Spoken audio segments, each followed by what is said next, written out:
Beaucoup pensent qu'Abraham n'a certainement jamais existé. Mais même si c'était vrai, il y a dans son récit un élément surnaturel qu'il est difficile de nier. Ce récit, qu'on trouve dans n'importe quelle Bible, rapporte qu'un jour, Dieu demande à Abraham d'offrir son fils Isaac en sacrifice.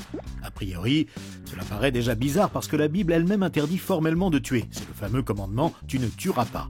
Puis ensuite, Abraham, avant d'y aller, dit à ses serviteurs de l'attendre jusqu'à ce qu'il revienne avec son fils. Donc Abraham va sacrifier son fils, le mettre à mort, mais il déclare qu'il va revenir avec son fils vivant. C'est très surprenant parce que ce texte antique parle en fait ouvertement d'une véritable résurrection. Mais ce n'est pas tout.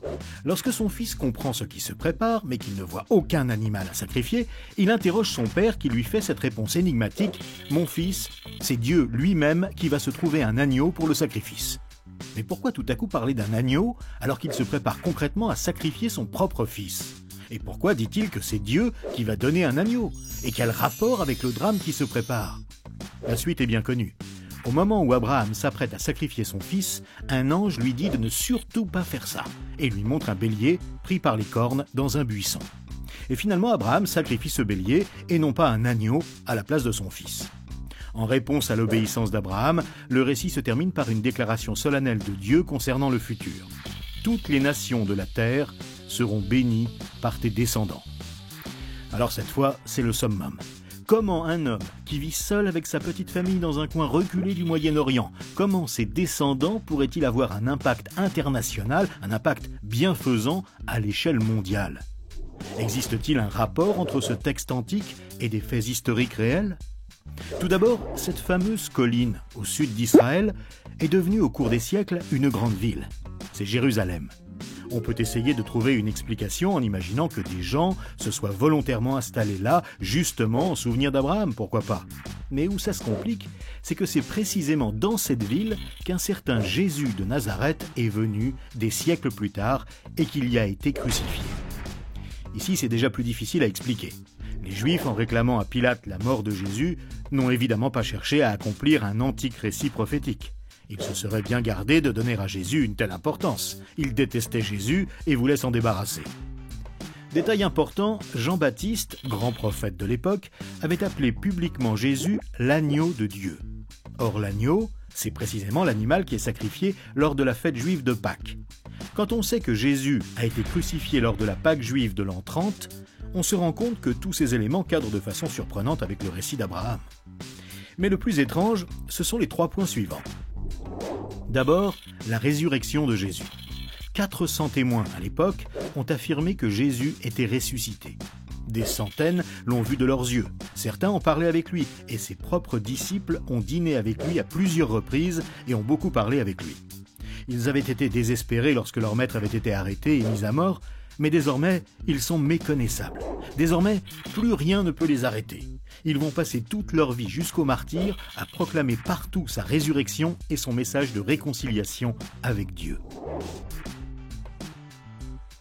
C'est vraiment extraordinaire et unique. Et évidemment, tout cela, Abraham ne pouvait pas le prévoir. Deuxième point. On aurait pu raisonnablement penser que tous ces événements concernant Jésus, à Jérusalem en l'an 30 de notre ère, allaient finir par être totalement oubliés. À Jérusalem, il y avait déjà eu des quantités de prophètes, de chefs religieux et même des meneurs de bandes.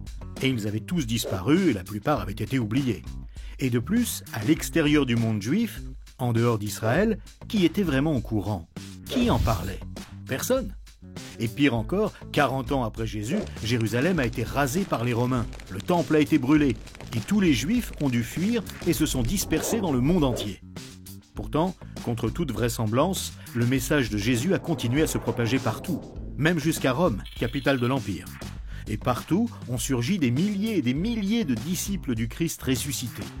C'est vraiment unique dans l'histoire humaine. Jamais personne, sans l'appui d'une armée, sans pouvoir politique, sans organisation humaine, n'a engendré un tel peuple par-delà les frontières et n'a marqué autant de nations, des milliards de personnes. N'est-ce pas exactement ce qu'avait annoncé le récit d'Abraham ? N'avait-il pas explicitement mentionné toutes les nations ? Et pourtant, tout a été fait pour les arrêter. Les chrétiens ont été emprisonnés, jetés aux lions, brûlés, envoyés aux galères. Leurs écrits ont été brûlés, on les a accusés des pires maux. Mais malgré cela, rien n'a jamais pu arrêter ce feu. Et la Bible est même devenu le best-seller mondial numéro 1. Et enfin, troisième point, contrairement aux dictateurs, aux empereurs, aux généraux ou aux leaders politiques, le message de Jésus n'est pas un message de guerre, d'expansion territoriale ou de domination, mais un message de paix, un message d'amour.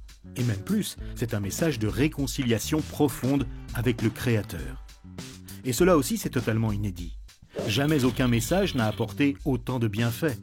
On pourrait évoquer les écoles, la santé, les hôpitaux, les œuvres charitables, les organisations humanitaires qui en sont issues, et surtout les millions de personnes dont la vie a été réellement métamorphosée. C'est comme une marque indélébile sur l'histoire humaine. C'est l'influence bienfaisante du ressuscité.